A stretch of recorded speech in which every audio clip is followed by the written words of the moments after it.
जय श्री कृष्णा।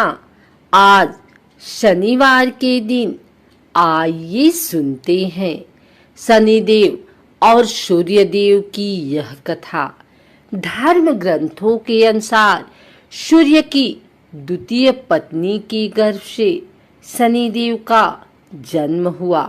जब शनिदेव छाया के गर्भ में थे, तब छाया भगवान शंकर की भक्ति में इतनी ध्यान मग्न थी कि उसने अपने खाने पीने तक शुद्ध नहीं थी, जिसका प्रभाव उसके पुत्र पर पड़ा और उसका वर्ण श्याम हो गया।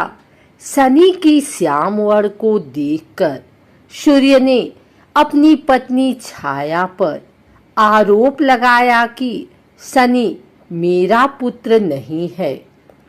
तभी से शनि अपने पिता से शत्रु भाव रखते हैं। शनिदेव ने अपनी साधना तपस्या द्वारा शिव जी को प्रसन्न कर अपने पिता सूर्य की भांति शक्ति प्राप्त की और शिव जी ने शनिदेव को वरदान मांगने को कहा। तब शनिदेव ने प्रार्थना की कि युगों युगों में मेरी माता छाया की पराजय होती रही है। मेरे पिता सूर्य द्वारा अनेक बार अपमानित व प्रताड़ित किया गया है। अतः माता की इच्छा है कि मेरा पुत्र अपने पिता से मेरे अपमान का बदला ले और उनसे भी ज्यादा शक्तिशाली बने। तब भगवान शंकर ने वरदान देते हुए कहा कि 9 ग्रहों में तुम्हारा सर्वश्रेष्ठ स्थान होगा। मानव तो क्या, देवता भी तुम्हारे नाम से भयभीत रहेंगे। शनि के संबंध में हमें पुराणों में अनेक आख्यान मिलते हैं। माता के छल के कारण पिता ने उन्हें श्राप दिया। पिता अर्थात सूर्य ने कहा, आप क्रूरतापूर्ण दृष्टि देखने वाले मंदगामी ग्रह हो जाएं। यह भी आख्यान मिलता है कि शनि के प्रकोप से ही अपने राज्य को घोर दुर्भिक्ष से बचाने के लिए राजा दशरथ उनसे मुकाबला करने पहुंचे, तो उनका पुरुषार्थ देखकर शनि ने उनसे वरदान मांगने के लिए कहा। राजा दशरथ ने विधिवत स्तुति कर उन्हें प्रसन्न किया। पद्म पुराण में इस प्रसंग का सविस्तार वर्णन है। ब्रह्मवैवर्त पुराण में शनि ने जगत जननी पार्वती को बताया है कि मैं 100 जन्मों तक जातक की करनी का फल भुगतान करता हूँ। एक बार जब विष्णु प्रिया लक्ष्मी ने शनि से पूछा कि तुम क्यों जातकों को धन हानि करते हो, क्यों सभी तुम्हारे प्रभाव से प्रताड़ित रहते हैं, तो शनि महाराज ने उत्तर दिया, मातेश्वरी, उसमें मेरा कोई दोष नहीं है। परमपिता परमात्मा ने मुझे तीनों लोकों का न्यायाधीश नियुक्त किया हुआ है, इसलिए जो भी तीनों लोकों के अंदर अन्याय करता है उसे दंड देना मेरा काम है। एक आख्यान और मिलता है कि किस प्रकार से ऋषि अगस्त ने जब शनि देव से प्रार्थना की थी, तो उन्होंने राक्षसों से उनको मुक्ति दिलवाई थी। जिस किसी ने भी अन्याय किया उनको ही उन्होंने दंड दिया, चाहे वह भगवान शिव की अर्धांगिनी सती रही हों, जिन्होंने सीता का रूप रखने के बाद बाबा भोलेनाथ से झूठ बोलकर अपनी सफाई दी और परिणाम में उनको अपने ही पिता की यज्ञ में हवन कुंड में जलकर मरने के लिए शनि देव ने विवश कर दिया।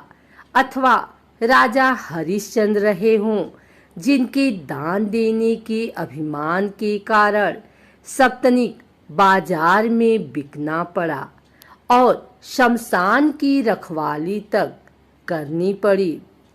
यह राजा नल और दमयंती को ही ले लीजिए, जिनके तुच्छ पापों की सजा के लिए उन्हें दर दर का होकर भटकना पड़ा और भुनी हुई मछलियां तक पानी में तैरकर भाग गई।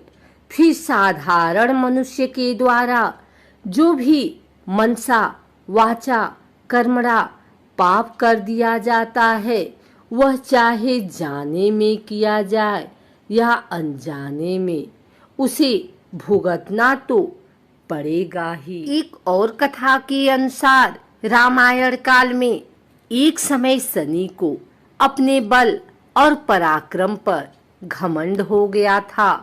उस काल में हनुमान जी के बल और पराक्रम की कीर्ति चारों दिशाओं में फैली हुई थी। जब शनि को हनुमान जी के संबंध में जानकारी प्राप्त हुई तो शनि बजरंगबली से युद्ध करने के लिए निकल पड़े। एक शांत स्थान पर हनुमान जी अपने स्वामी श्री राम की भक्ति में लीन बैठे थे। तभी वहां शनि देव आ गए और उन्होंने बजरंगबली को युद्ध के लिए ललकारा। युद्ध की ललकार सुनकर हनुमान जी शनि देव को समझाने का प्रयास किए, लेकिन शनि देव नहीं माने और युद्ध के लिए आमंत्रित करने लगे। अंत में हनुमान जी भी युद्ध के लिए तैयार हो गए।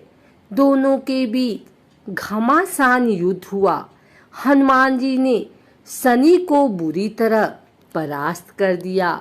युद्ध में हनुमान जी द्वारा किए गए प्रहारों से शनि देव के पूरे शरीर में भयंकर पीड़ा हो रही थी। इस पीड़ा को दूर करने के लिए हनुमान जी ने शनि देव को तेल दिया। इस तेल को लगाते ही शनि देव की समस्त पीड़ा दूर हो गई। तभी से शनि देव को तेल अर्पित करने की परंपरा है। उनके जीवन की समस्त परेशानियां दूर हो जाती है और धन अभाव खत्म हो जाता है। जबकि एक अन्य कथा के अनुसार जब भगवान की सेना ने सागर सेतु बांध लिया, तब राक्षस इसे हानि न पहुंचा सके, उसके लिए पवन सुत हनुमान को उसकी देखभाल की जिम्मेदारी सौंपी गई। जब हनुमान जी शाम के समय अपने इष्ट देव राम के ध्यान में मग्न थे, तभी सूर्यपुत्र शनि ने अपना काला कुरूप चेहरा बनाकर क्रोधपूर्ण कहा, हे बानर, मैं देवताओं में शक्तिशाली शनि हूँ। सुना है तुम बहुत बलशाली हो। आंखें खोलो और मेरे साथ युद्ध करो। मैं तुमसे युद्ध करना चाहता हूँ। इस पर हनुमान ने विनम्रता पूर्वक कहा, इस समय मैं अपने प्रभु को याद कर रहा हूँ। आप मेरी पूजा में विघ्न मत डालिए। आप मेरे आदरणीय हैं। कृपा करके आप यहाँ से चले जाइए। जब शनिदेव लड़ने पर उतर आए तो हनुमान जी ने अपनी पूंछ में लपेटना शुरू कर दिया। फिर उन्हें कसना प्रारंभ कर दिया और जोर लगाने पर भी शनि उस बंधन से मुक्त न होकर पीड़ा से व्याकुल होने लगे। हनुमान ने फिर सेतु की परिक्रमा कर शनि के घमंड को तोड़ने के लिए पत्थरों पर पूंछ को झटका दे देकर पटकना शुरू कर दिया। इससे शनि का शरीर लहूलुहान हो गया, जिससे उनकी पीड़ा बढ़ती गई। तब शनिदेव ने हनुमान जी से प्रार्थना की कि मुझे बंधन मुक्त कर दीजिए। मैं अपने अपराध की सजा पा चुका हूँ, फिर मुझसे ऐसी गलती नहीं होगी। तब हनुमान जी ने जो तेल दिया उसे घाव पर लगाते ही शनिदेव की पीड़ा मिट गई। उसी दिन से शनि देव को तेल चढ़ाया जाता है, जिससे उनकी पीड़ा शांत हो जाती है और वे प्रसन्न हो जाते हैं। हनुमान जी की कृपा से शनि की पीड़ा शांत हुई थी। इसी वजह से आज भी शनि हनुमान जी के भक्तों पर विशेष कृपा बनाए रखते हैं।